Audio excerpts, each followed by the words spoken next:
BSNL ஊழியர்களும் அதிகாரிகளும் 10 ஆண்டுக்கு பிறகு 2007 10 ஆண்டுகளுக்கு பிறகு ஊதிய உயர்வுக்காக பலமுறை நிர்வாகத்துடன் பேசி போராட்டங்களை எல்லாம் நடத்திய பிறகும் மத்திய அமைச்சரவை பொதுத்துறை நிறுவனங்களில் தொடர்ச்சியாக 3 ஆண்டுகள் லாபத்தில் இயங்கும் நிறுவனங்களுக்கு மட்டுமே ஊதிய உயர்வு அனுமதிக்கப்படும் என்று முடிவெடுத்ததால் இன்றைக்கு பிஎஸ்என்எல் நிறுவனத்தில் பணியாற்றக்கூடிய 2 லட்சத்துக்கு மேற்பட்ட ஊழியர்களுக்கும் அதிகாரிகளுக்கும் 10 ஆண்டுக்கு பிறகும் ஊதிய மாற்றம் என்பது காணல் நீராக மாறியிருக்கிறது.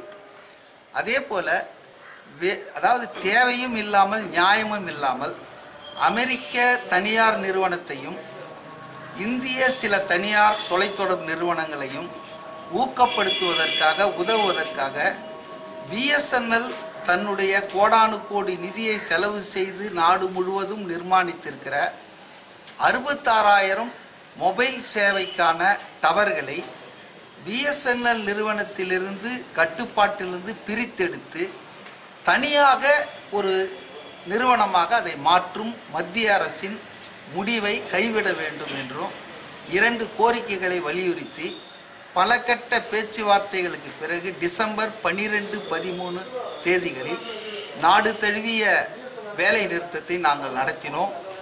இந்த வேலை நிறுத்தத்தில் 97% ஊழியர்களும் அதிகாரிகளும் பங்கேற்றார்கள்.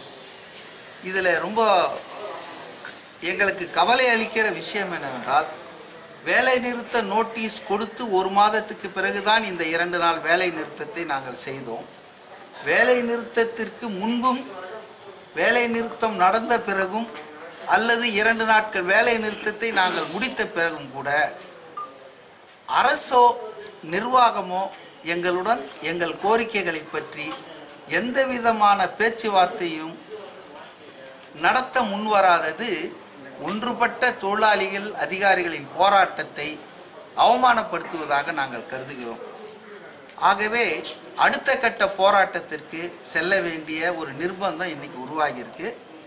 இதற்கிடையில பேச்சுவார்த்தை நடத்தாமல் போராட்டம் வெற்றிகரமாக நடத்தினால் அதை பற்றி கவலைப்படாமல் சம்பளத்தை 2 நாட்கள் பிடிப்பதை மட்டும் கராராக செய்துவிட்டு ஊழியர்களுடைய அதிகாரிகளுடைய நியாயமான கோரிக்கைகள் மேல் பேச்சுவார்த்தை நடத்தி பிரச்சனையை சுமூகமாக தீர்ப்பதற்கு அக்கறை இல்லாத ஒரு பொறுப்பற்ற போக்கில் பிஎஸ்என்எல் நிர்வாகமும் மத்திய அரசும் இருப்பதால் 8ஆம் தேதி ஜனவரியில் கூடி எங்களுடைய தொழிற்சங்கங்கள் மீண்டும் அடுத்த கட்ட போராட்டத்தை தொடர்வது என்ற முடிவு எடுத்திருக்கிறார்கள்.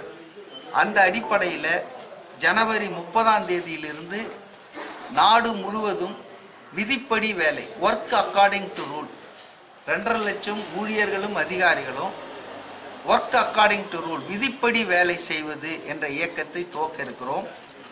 டெல்லியில் அகில இந்திய தலைவர்கள் சத்தியாகிரகம் அதை செய்ய இருக்கிறார்கள். காந்தி சமாதியில் அஞ்சலி செலுத்திவிட்டு 30ஆம் தேதி ஜனவரி காந்தி இறந்த நாள் அன்று.